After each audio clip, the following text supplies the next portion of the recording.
I looked over here because I'm usually not the one, but obviously the Easter egg hunt book club. Got I think the last of Max Out. If you haven't gotten it, it's a great book. And Friday at 11 a.m. I presume. I don't know if that's this Friday, but is that happening this Friday? Yes, it is. All right, good morning, John. And then rates have been doing some fun stuff, so they've actually been coming down. And last week actually was a really good week for more long-term mortgage rates, which is almost unexplainable, but they are. Which actually we could explain if we want to go into detail.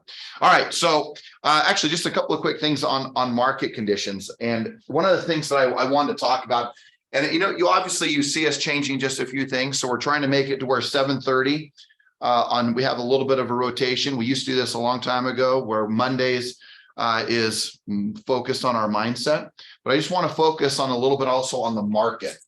And I have three things I want to talk to you about in regards to just the mindset. So in regards to market, some of the things that obviously the obvious, is it a good time to buy?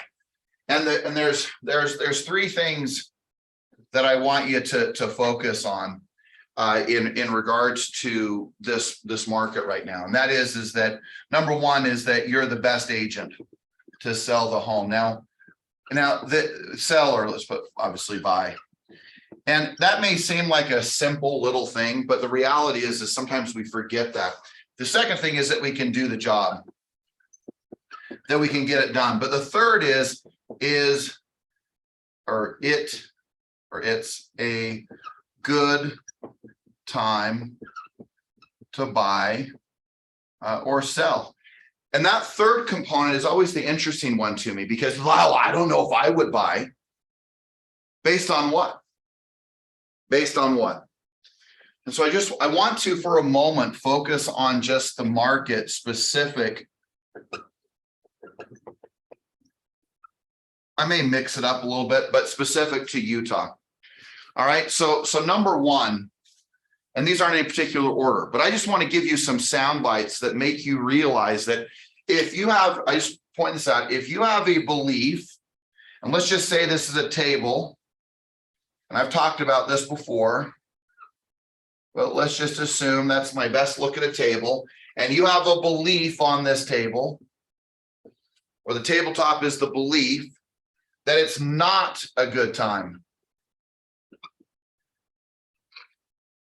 Just out of curiosity, what do you think your beliefs would be if you thought that it was not a good time to buy? The obvious. Interest rates are too high. Rates. Anything else? Prices are high. too high. Prices. Anything else? Waiting for the crash. Economy. Okay. Do you think anybody's, let's just take those the four. Do you think anyone's actually studied the market as a general statement who's making those comments? As a general statement? Every night on the news. No, exactly. They saw it on CNN. They saw it on Fox News. They saw it from their buddy, their uncle who told them something. But I just want to point out that all this is there's some beliefs. And the question is, well, what makes it a good time? I mean, just let's look at this for a moment. Do we believe rates are going to go up or down? I don't know. Down. I would argue we're going to get to that. Little. Right? Prices, the crash, the economy, and I want to point out specifically to Utah. So let's just talk about a few things. Let's just see if any of those beliefs are at least, I'm not going to say shattered, but at least a little wobbly. All right, a couple of things about Utah. Utah as a state is what? Debt free or debt? Lots of debt. Debt free. Yeah, pretty interesting because you can look at a lot of states, especially like California, that is not debt free. What else do we know about Utah? What do we know about Utah? I mean, I actually don't think you guys have thought about this. So, okay, give me a reason why it's a good. How about this? Why I'm talking about the market is why, and this is about a mindset. Why is it a good time to buy or sell? Can you please explain it to me why it is and why Utah is a good market and why Utah is a good place to make a sale or make a purchase? Because if you don't know it, you're going to buy into all this crap. And that's what it is because you haven't studied anything and you don't know anything. So you just wander all around with what anyone else says and go, oh, Well, you know, it is tough. Rates are up. Oh gosh, do you really think, I mean, George, do you really think it's a good time to buy? Yeah, I do. But just because I do, I have some supporting information behind that. What do you have? Your personality, you're gonna hug it out, right? You're gonna like tell them it's all gonna be okay and pray together. I mean, what are you gonna do? Like, I'm serious. What are you going to do? I mean, I know I'm making like, oh my gosh, you're like, you've been, well, what's offensive is that you don't know the market. That should offend you, not whether I'm making fun of you, hugging things out, praying about it, and hoping that maybe someone shows mercy on you, that maybe a sale occurs. And you start realizing that there's so much more to this. And if you get to know that, then all of a sudden you're able to defend it as to why or why not. Well, I know that like in the last 20 years, home prices, home values have like gone up 5 or 6 times. Big time. Take the last 100 years, which is something I say on a national level, but I won't say it necessarily in Utah, but for the last 100 years, it's averaged over 3%. Right? It's averaged over a 3% gain every single year, year over year for the last 100 years. Yeah, this whole negative thing about the market and all this stuff you're talking about, and then will somebody give me mercy and give me a deal? That's a victim mentality. We get caught up in that. Right? There always going to be people that succeed in any market. Can you be one of them? So why should I buy? Why should I sell? Yes, I agree. So why? Give me reasons why I should do this in Utah. So we have a great job market. Okay. So our job market is one of the best in the country, typically top 1 or 2. It's less than 1% of unemployment in the state of Utah, by the way. What else? What else about Utah? Why is it a good time to buy? People keep coming in, but nobody leaves. So shortage of houses. It's a safe place to raise a family. No one leaves Utah. The second is that people are drawn to Utah. The more poor another state is run, such as like a California, Utah becomes a refuge. They're drawn to Utah to come here. Last year, over 50,000 people, there was a net gain. Do you know how many homes a day that is that has to be provided, or at least on average household about 4? How many homes? That includes apartments, but how many residences have to be created a day? 30 per day. Just to handle the influx of people into this state. Again, we're just talking Utah. I said the Utah market. I didn't say the country, although there's similar challenges across the country. So no one leaves Utah. They're drawn to Utah because, and what else? Utah is highly educated. Utah also is not only highly educated, but also highly linguistic, right? High level of foreign, all those return missionaries, right? Highly linguistic, highly educated, drawn to Utah. No one leaves. Job market strong. Debt-free state. A lot of those people from out of state come in with a big chunk of cash too. Right? A lot of cash buyers, 50% down, that sort of thing. No one leaves. Right? A lot of cash buyers, especially if they've sold homes in California.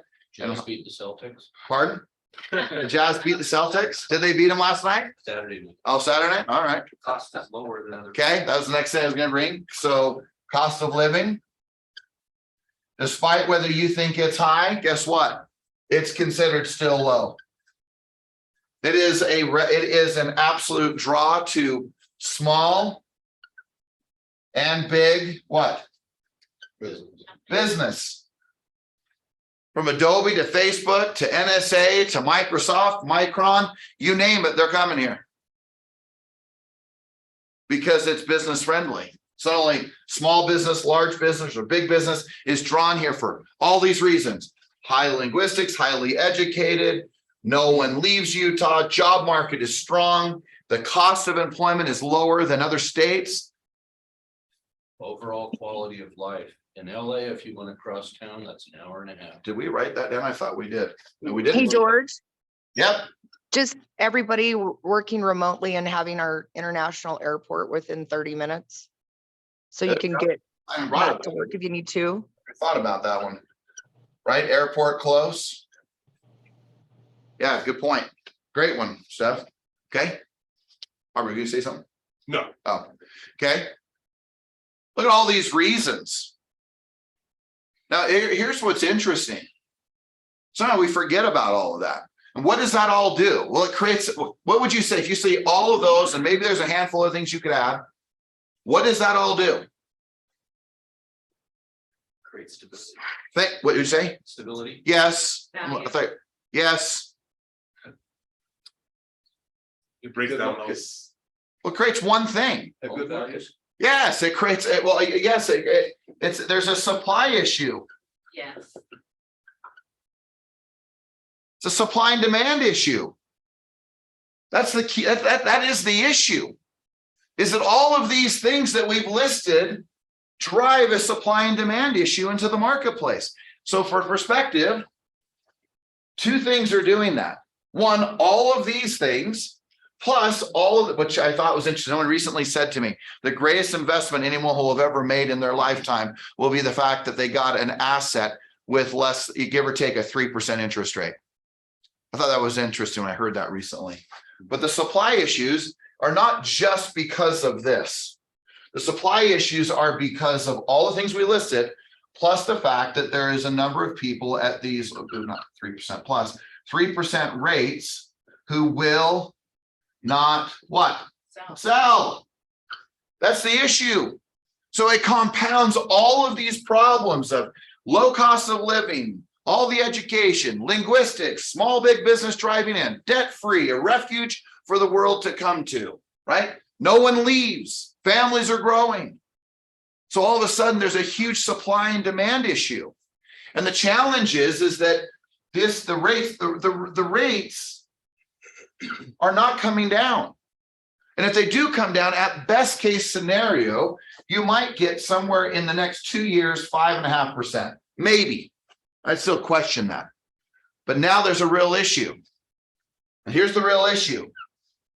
As I was talking to Brian Burnett on Saturday morning, we were talking, and I said, you know what is interesting? If people will prospect, they won't have any problems, which he's not. By the way, he said, I'm a little off. I said, well, gosh, how far off are you? He goes, well, my goal was 3.5, but right now I'm on track for income of 3.2. Big challenge, big problems over there in St. George, Utah for him. So I think about that. What's the difference between Brian Burnett and you? He prospects 4 to 6 hours a day, even when he has business, Isaac. Did you know that? That's the guy's first deal under contract. Oh, congratulations. Nice. But then he decided he didn't need to prospect 4 hours a day or more, Aubrey, because he got a deal. He's busy. He's busy working his deal. We've had that conversation over the years. Busy, got to do stuff. Work my deal. Right, Isaac? All right. All right. Okay. So I asked him last night, how much did you prospect? How much did you prospect on Saturday? Exactly. Exactly. He's arrived. He got a deal. And maybe another deal coming under contract this week. All right. Okay. So a couple of core things. So you saw the banking stuff going on, right? So let's just talk about that. The banking stuff. First of all, there'll be no banks that will fail. Did you know that the balance sheet of the US government, the Federal Reserve, went up $300 billion in the last 7 days? You want to know why? Because they don't let banks fail. And if you somehow are under the beauty of a big bank, for sure won't fail. And just as Madam Secretary Yellen said, well, doesn't this drive everybody to the big banks because we know you won't let them fail? And she didn't have an answer. If you watch her little statement, she kind of shrugged her shoulders basically and said, yeah, it's probably true. And so the little guys, all the little community banks and everyone else, if they're not properly divested and invested, are going to have some major problems. And it's unlikely, maybe, possibly, that the Federal Reserve or the central banks will put money towards them and save them. That's a big issue. that they just went out and gave more debt to the government and picked it out into and put it out into the market to save banks. Because what it did is it basically erased 6 months of decline of inflation. So the issue is that what is expected is that because they do what's called, have you heard this term, QE? You know what QE is? Quantitative easing. Quantitative easing, which is what? A Printing fancy more way of saying what? Printing more money. Printing more money, saving people. And as you know it, capitalism is dead in this country. We have become a socialistic banking system, at least socializing banking, because they will not let them fail. They won't let them fail. So how do you not make them fail? You quantitative easing, which is what they did in 2005. They lower rates, they put money into the market, they do things that makes it to where normal operations don't happen. I mean, normal capitalism doesn't happen, because what they're doing is they're essentially shoving money into the market, reducing rates, easing the challenges, and never let them fail. So what does that really do? Well, what it probably will do is most likely when the Fed Reserve just meets again here real quick, is that rates will not go up, they'll most likely go down. And I actually believe that rates will continue to go down. That would be my opinion. So when I was talking to Brian Burnett, I said, watch out. I said, there's going to be another surge of low rates. And already this last 7 days or 5 business days, since Monday to Friday, you saw long-term mortgage rates go down. And everyone's like, why? Well, because the anticipation of the fact that $300 billion just went onto the Federal Reserve's balance sheet, which means the Federal Reserve went into debt and put that money back out to the banking system, which was quantitative ease, which then just erased 6 months of the push and the drive and the inflationary reduction.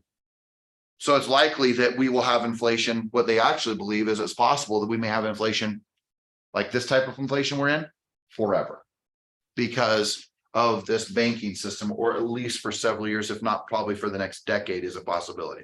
Who knows? But what I will do is I guarantee it's going to drop rates just a little bit, not radically, 5.5, 6.5, but this rise to where they thought they're going to be 7.5, 8, 8, 9, even possibly not, or possibly 9, probably gone away. So just remember that that banking thing, that's actually, interestingly enough, a big deal. Not because your money isn't safe in the bank, but because of what it did from the quantitative ease. And what that is just a fancy word for, hey, we're going to throw money into the market, or we're going to reduce rates, we're going to control it so that it's not such a ruthless landing. All of a sudden, banks started lending. Actually, does anybody know why banks are starting to go under? Why are they going under? And just, if someone said, your client sits with you and says, why are all these banks going under? Why are there such problems with the banks? Why? They're taking their money out and putting it into instruments that pay higher interest rates. Say that again. They're taking their money out and putting it into instruments. So let's just get more clear. They're taking deposits of clients or customers, and they're doing what? They're putting it into bonds that pay higher interest rates. The banks are locked into these low interest rate loans. So they're locked into treasury bills specifically, and most of them are 2-year treasury bills. And then all of a sudden, a bank has a run on it, meaning people want their cash out. But what are money markets paying? And what are all the newer treasury bills paying? 4 to 5%. So what do? The big time guys go to the banks and they say, I want my money out. I'm going to be able to get a higher interest rate than your 1 or 2% or 1/4 of a basis point in your accounts. And so they say, I want all my money. And then all of a sudden they're stuck with a penalty to pull their money out of the treasury market. Then what Silicon Valley Bank tried to do is go back to the central bank and get more money and then give it to them, but then not have an asset tool an investment tool to be able to get back the money or to get back a rate of return. And it was just this cycle that was going on for nearly 2 years. So all of a sudden you start realizing, okay, well, what's the real issue? The real issue is, yes, as good as it is for us as a consumer, low interest rates are great. But for a bank, low interest rates, not just because they want a higher return, but it absolutely destroys them from their ability to make a return and then to be able to be solvent and be able to pull money in and out as banking customers want it. So again, I would just challenge anybody that I mean, we've moved so far from capitalism or capitalistic behaviors in regards to the banking system that we'll never be back as a country, ever. It's unreturnable. So they're running on very tight margins, in other words, Yes, or loss. what they have to pay out versus Correct. getting. And the challenge is the bond market's got so strong that everyone wants to pull their money out of the bank, especially the big guys, the guys who have millions and millions of dollars in there, and they want to go put it into the bond market out of the bank. And so the challenge is that's why there keeps being these runs on banks and will continue to be. But then you also jeopardize your payroll by having it in some of those banks. Good, yes. Money that you use. Well, that's why Mr. President, Mr. Biden stood up and going, no one will lose their money. No one will not be paid. Really? What business runs that way? There no business runs that way. That's the whole point is we're going to go print money, $300 billion, and we're going to put it and make sure that no one has any problems. So which hence there's lots more to quantitative ease, but that's just one of the factors. Okay. Makes sense? The reason I bring this up is you're going to continue to have a supply issue. You're probably going to see a run on rates coming down on long-term mortgage rates. Why the banking issue? Well, the banking issue is an issue, but it's going to drive this 6 months of inflation that we've been dealing with, where they've been trying to drive it down by raising the Fed rate. The reality is I think that's going to go away because they're doomed if they do and doomed if they don't. If they keep doing that, well, then they're putting money into the system. Like you can't do both at the same time. And if you do, nothing's going to happen. Nothing's going to change, and everything will just continue going on, and everything will settle down. So just again, I go back to, man, rates should go down. Prices are going to go up. The crash in the sense of the real estate market. Does this look like a state with all these things that we've mentioned that it's going to go crashing down? The answer is no. The economy, we already know, is going to stabilize just because they're throwing so much money into it. So the thing is, it is a good time to buy. It is a good time to sell, and it always will be. And then you can go back to people are divorcing, people are dying, people are getting job transfers, people are losing their jobs, people get, first-time home buyers to investors to you name it. There's deals happening everywhere. Everywhere there's deals happening because of all of these things. Don't forget that, and really make sure you understand that a crash is very unlikely in real estate. Prices are going to continue to go up as time goes on. Rates are going to continue to either stabilize or go down. The economy, specifically in Utah, is unbelievable. So why wouldn't you buy or sell? And people say, well, I can't afford it. Well, that's a different conversation. Then you need to figure out mortgage programs that will work for them. And if they can't buy, then the answer is keep doing what? Prospecting. Thank you. Prospect and find more people who can. Find more people who can. I look at the 4 or 5 deals that I'm working on with Isaac right now, and I sit there and I think, gosh, one of them is they're just wanting to upgrade and wanting a new home. Another one is a death and estate sale, the one that he put under contract. Another one is aging and downsizing. Another one is gosh, I'm trying to think of the different ones. What was another one? That one. Any other ones I can think of? But I mean, it's either death, divorce, downsizing, aging. It's all the factors that I'm talking about. But you have to prospect to find those people. And hence the thing is, I look at like a Brian Burnett and I think, man, you haven't missed a beat. And by the way, in October, November, December, St. George, Washington County went on absolute stopped, as if someone put a huge roadblock to it, and it was down 68%. We were only down 50 in Salt Lake, or along across the Wasatch Front right here. It went down 68%. California is now over 80% in regards to purchasing and the number of sales that are happening. Again, these aren't values, these are the number of sales in comparison to year over year for the same month a year later. And that's crazy when you think about that. So what's the difference? The difference is you have to prospect. And I recently, about a week ago, I had an agent who I was sitting down with, and they said these words. They said, I realize I keep thinking things are going to change. I keep thinking that people are going to call me. I keep thinking that it's going to be like it used to be. It won't be. So prospect. How many listings does he have in St. George right now? I Because I don't was down there 2 weeks ago, and everywhere I looked, I pulled up a list of 6 or 8, and you'd have one of them. Yeah, I don't know. He's averaging a listing a day. I know that. averaging a listing a day. Pay prospects 4 to 6 hours a day. He has one objective, set one solid listing appointment every single day. That's it. Because you think it's so magical. All it is, he just build up it's not magical. He's just build up the energy or build up the muscles to do it. Any of you can do it. There's nothing special about him. That's what I find so laughable in everybody. Like, oh gosh, look what he's done. Really? Look what he's done. Look what he did, which is he prospects every day. Yeah, has he created some great systems? Have he put a few good people around him? Is his mind? Yes. But the number one thing he's done is he has got his mindset right, his skills right, and his disciplines. That's it. That's it. And he may seem like, well, that's it. That's it. Yeah, that is it. But that's it. That's it. That's it.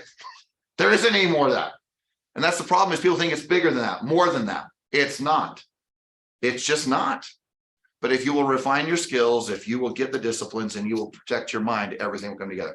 I didn't get to the things I wanted to even talk about because we're out of time. But let me just mention these 3 things. I just did a daily message that'll come out, but let me just write them down. I just want to remind you to do these 3 things. Boy, I hope that number 1 is that be grateful. Number 2, meditate. Man, there's no wait, gosh, meditate, something like that. All right, Joanne, you should correct me. I like I medicate. can't read it, George, I would. And journal. If there's not multiple ways to spell it, you're not creative. That's right. That's right. Be grateful, meditate, and journal. Guys, those 3 things have been the most important things I've done in my career and in my life to come to know myself, to come to know how to build a business, from answers to inspiration, to intuition, to calming of the nerves, to the calmings of the stress. Be grateful, meditate every day. I love the statement. If you don't have time to meditate for at least 20 minutes a day, then you need to meditate for an hour. Because what that tells me is that you have missed the mark. Journaling daily, express yourself, define yourself, refine yourself, meditate, journal, be grateful.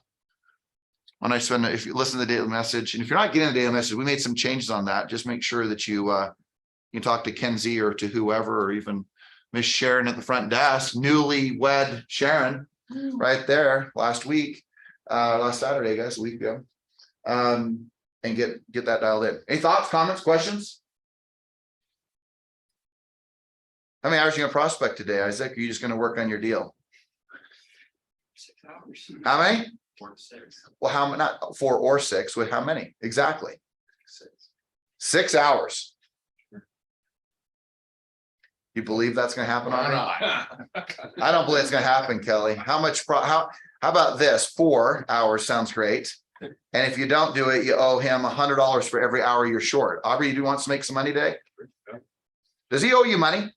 Not yet. When is that date? 7. The 7th of April? Yeah. If he doesn't, lose some weight? Well, we both do everything in that deal. So yeah, I'm good. You're solid? Yeah, I'm solid. And you are? I'm not all the way there. Not solid. Not solid. All right. All right, here we go. He's got a good coach. Here we go. That's right. You need some accountability, and somehow he doesn't think you're gonna have to pay. How much is it? $500? Wow. And you're on track. $500 for what? Well, I'll make sure on this first check I save that money for you. It appears that we're gonna be giving it to you.